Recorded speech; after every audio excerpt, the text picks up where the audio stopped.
दिल्ली के तुर्कमान गेट इलाके में देर रात दिल्ली पुलिस ने बुलडोजर कार्रवाई की है। ये तस्वीरें उसी की हैं जिसमें इलाके में मौजूद करीब 100 साल पुरानी फैज़ इलाही मस्जिद के आसपास अवैध निर्माण को हटाने के लिए कार्रवाई की गई। इस दौरान कुछ लोगों ने पुलिस पर पथराव भी किया। ये कार्रवाई दिल्ली हाई कोर्ट के आदेश के बाद की गई, जिसमें नवंबर 2025 में मस्जिद से सटे एक डिस्पेंसरी और एक कम्युनिटी हॉल को अवैध बताते हुए हटाने के निर्देश दिए गए थे। भारी पुलिस बल की मौजूदगी में म्यूनिसिपल कॉरपोरेशन देर रात 17 बुलडोजर लेकर पहुंचा। पहले इलाके में दहशत फैली और बाद में लोगों का गुस्सा भी। एमसीडी की तरफ से आए लोग और पुलिसकर्मियों के ऊपर पत्थरबाजी की गई।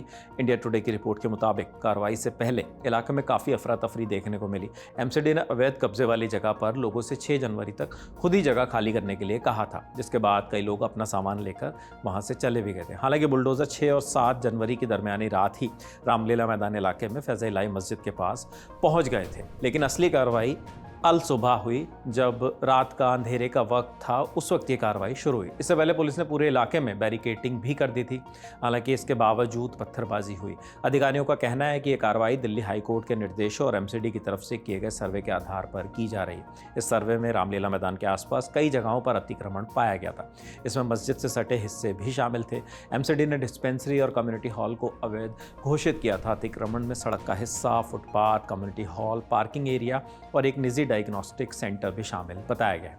हालांकि हालात काबू में करने के लिए पुलिस को आंसू गैस के गोले छोड़ने पड़े। इंडिया टुडे के मुताबिक इस दौरान 5 पुलिसकर्मी भी घायल हुए हैं, जिसके बाद पुलिस ने 6 पत्थरबाजों को हिरासत में ले लिया और अज्ञात पत्थरबाजों पर एक एफआईआर भी दर्ज की गई है।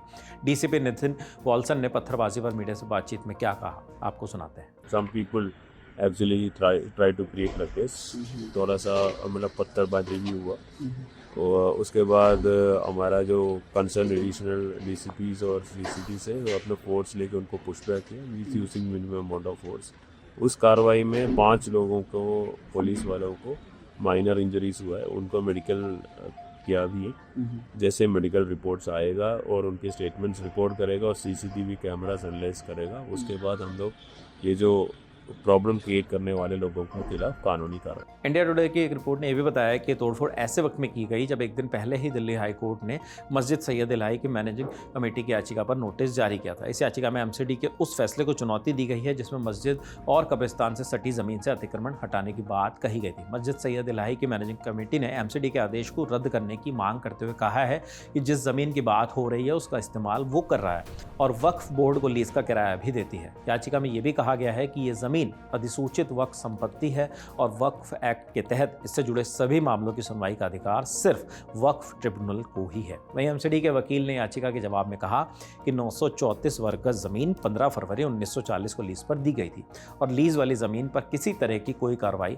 नहीं की जा रही। इस कार्रवाई पर सेंट्रल रेंज के ज्वाइंट कमिश्नर मधु वर्मा ने भी बताया कि कानून व्यवस्था बनाए रखने के लिए कड़े इंतजाम किए गए थे। उन्होंने ये भी बताया कि पूरे इलाके को 9 जोन में बांटा गया है और हर जोन की निगरानी एक एडिशनल डिप्टी कमिश्नर कर रहे थे। संवेदनशील जगहों पर अतिरिक्त पुलिस बल पहले ही तैनात कर दिया गया था। पुलिस अधिकारियों ने यह भी कहा है कि कार्रवाई से पहले स्थानीय लोगों और दूसरे पक्षों के साथ कई बार बैठक की गई, जिससे शांति बनी रहे और अप्रिय घटना ना हो। लोगों का भरोसा बनाए रखने के लिए पहले से ही एहतियाती कदम उठाए गए थे। एमसीडी का यह फैसला 12 नवंबर 2025 के हाईकोर्ट के आदेश के आधार पर लिया गया था, जैसा कि हमने आपको पहले भी बता दिया है कि जिसमें एमसीडी जो है तुर्कमान गेट के पास रामलीला मैदान इलाके में करीब 38,940 वर्ग फुट ज़मीन से अतिक्रमण हटाने के लिए 3 महीने का वक्त दिया गया था। यह आदेश सेव इंडिया फाउंडेशन नाम की एक एनजीओ की याचिका पर लिया गया था। आपको जाते जाते ये भी बता दें कि हालात को देखते हुए दिल्ली ट्रैफिक पुलिस ने भी ट्रैफिक एडवाइजरी जारी की है। पुलिस ने बताया है कि तोड़फोड़ के दौरान रामलीला मैदान के आसपास के इलाकों में ट्रैफिक प्रभावित रह सकता है और कई अहम सड़कों पर जाम की स्थिति बन सकती है।